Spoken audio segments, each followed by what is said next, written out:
That was a part of the fifth movement from my piece Odysseus, based on Homer's epic poem The Odyssey. I'll play the entire movement at the end of this episode, but for now, the music has inspired me to come to the Platz der Demokratie. This is a Herzogin Anna Amalia Bibliothek, which is a monument of sorts to great literature, and I'd like to go inside and have another think about how the Weimar Identity Thesis differs from the Correspondence Theory of Truth, and also from modern identity theory. This is one of the most beautiful libraries I've ever seen. Its origins go back to the establishment of Weimar as a regional capital in the mid-16th century. The library was a part of the ducal art collection for 200 years, but then it was made accessible to the public by Princess Anna Amalia, soon after she became regent for her infant son Karl August. The library became renowned for its diversity and breadth, as well as its placement of special emphasis on literature, history and the fine arts. Goethe was appointed as co-director in 1797, after which the collection was expanded further and became one of the most important libraries in all of Germany. Today it's an important research library for literary and cultural history, predominantly focusing upon the classical Weimar period. There are around 200,000 titles dating from before 1850, including collections of works by Herder, Wieland, Schiller and Goethe, and there are more than 1 million volumes altogether. And this is the centre of the collection, the Rococo Hall. It's a splendid place. I can't think of a better place to say something more about the nature of the meaning of books and literature, and specifically the identity that characterises the Weimar Identity Thesis.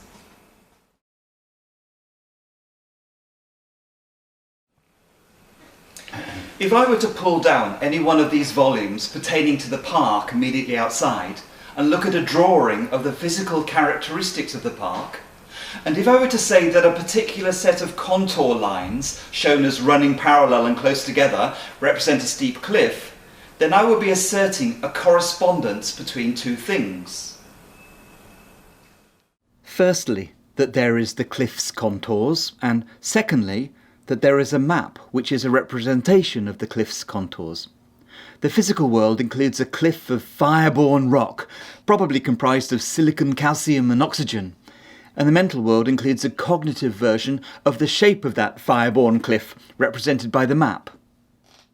Similarly, the physical world can be said to include a library, the Rococo Hall, and its many volumes, all of which are discrete empirical objects, and the mental world, which includes a cognitive representation of the same.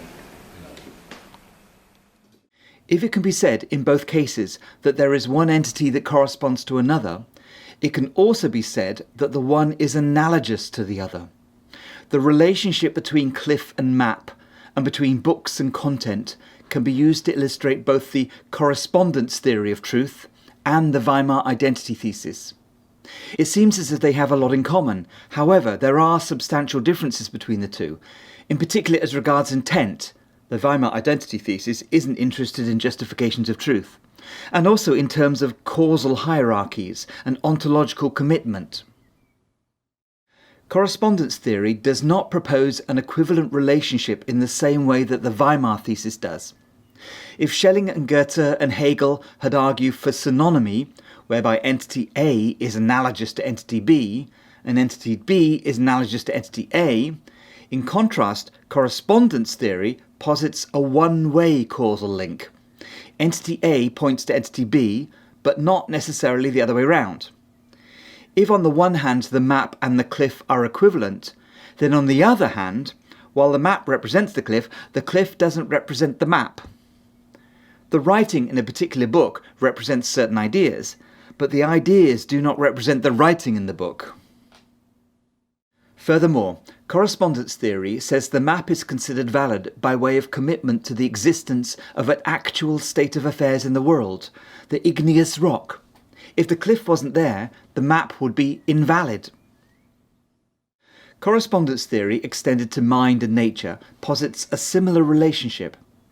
Mental representations are made true by way of their ontological commitment to material objects or states of affairs. The physical world comprises of the actuality or factuality of extant physical entities and events, while the mental world comprises a cognitive version of those facts. In contrast, the Weimar Identity Thesis makes no such differentiation. I've talked about facts in previous episodes, and given the anti-realist stance of my approach, perhaps it's clear already what I'm going to emphasise again. The correspondence theory differentiates itself from the Weimar identity theory by way of its dependence on externalist assumptions. It requires that there is a mind-independent world to which mental concepts can conform. It divides a reality into two types of entities, not unlike the two substances of the Cartesian tradition.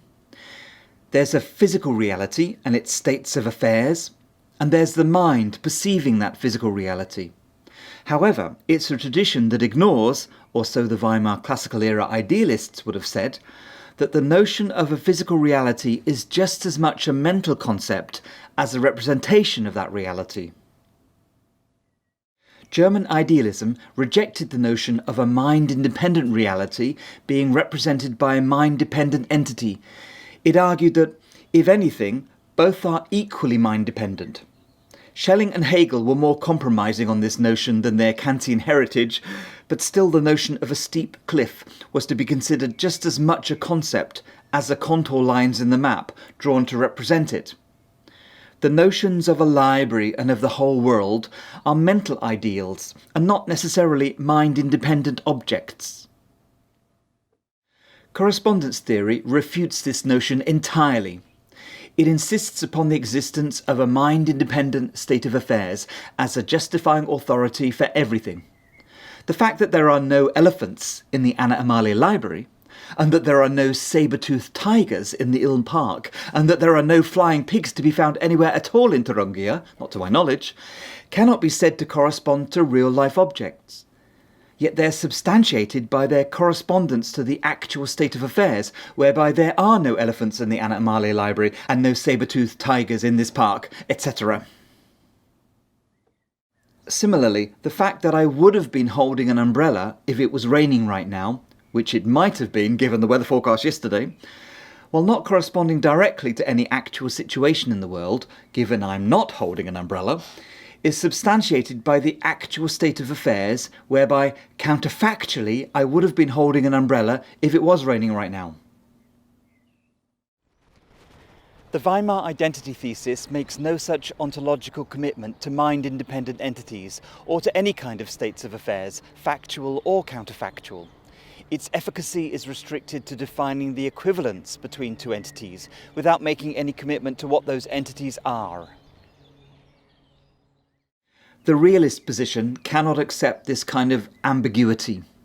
It would argue that, for instance, if I listen to a song streaming on the radio and quickly scribble down the notes as the song is playing, then it's one thing to say the music notes I'm writing on paper are an abstract representation of that music, but quite another to suggest the music is not a real thing, devoid of wavelength and amplitude and frequency, a kind of non-object in a non-world.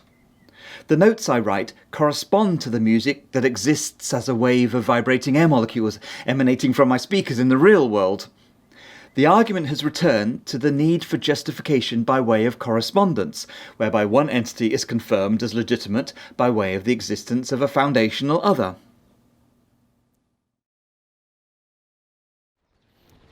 I've read in classic Stiftung documentation that there are 8,600 maps and 29 globes in the library and 1 million books. I wonder how the librarians would react if they were to read somewhere that the meaning of all these books pertaining to Saxe-Weimar-Eisenach, at least the meaning according to Weimar writers, is that they don't have any real meaning at all. But surely they do. If, after I've listened to that song on the radio all the way through, I suddenly put my pencil down in surprise because somebody in the room next door, my wife perhaps, is singing the same song with exactly the same notes, then now the relationship between the two intentional objects is different. The two songs, the one on the radio and the one coming from next door, are the same and share an identity. They're synonymous, with the same notes and the same words, even though their respective singers may each have brought a personalised interpretation to the song. And if they're synonymous, they must be real. They couldn't be synonymous with nothing, because then they and everything else would also be nothing, in which case there wouldn't be synonymy either. But now they obtain justification not by way of a foundational grounding, but by way of identity itself. To summarise, the correspondence theory of truth pertains to the justification of knowledge, and it looks for this justification by way of a foundational grounding in actuality. It argues that the truth or falsity of a knowledge claim is determined by whether or not that claim describes an actual state of affairs. This contrasts with the Weimar Identity Thesis, which doesn't address knowledge issues at all, only matters pertaining to the relationship of existence. It describes various aspects of mind existing as an analogous equivalency to various aspects of nature. For instance, the sense of teleological purposiveness found in nature, or found by Weimar idealists in nature, is analogous to the sense of teleological purposiveness they also experienced in the mind. But curiously, while correspondence theory is an epistemological theory and not an ontological theory, it depends necessarily upon ontological commitment. On the other hand, the Weimar Identity Thesis is an ontological theory, given it pertains to matters of existence, and not an epistemological theory, yet it makes no ontological commitment to anything beyond that of equivalency. I should add that both of these theories are different again to modern identity theory, which pertains to philosophy of mind and which I'll come to later in my inquiry. I think I'll have to go to the garden house for that. This describes the nature of mind and mental events as they relate to the brain and the nervous system. I'm getting ahead of myself, but I cannot help quoting Richard Gaskin, who credits modern identity theory with the closing of a certain gap that might otherwise be thought to open up between language and world, and or between mind and world. There's a lot more to say, but that's enough for now. I'd like to finish this episode with the complete fifth movement from my set of songs Odysseus. Although actually, there's no singing at all in this particular movement. It's a kind of instrumental interlude that characterises, or perhaps that is analogous to, Odysseus' journey home to Ithaca.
Truth.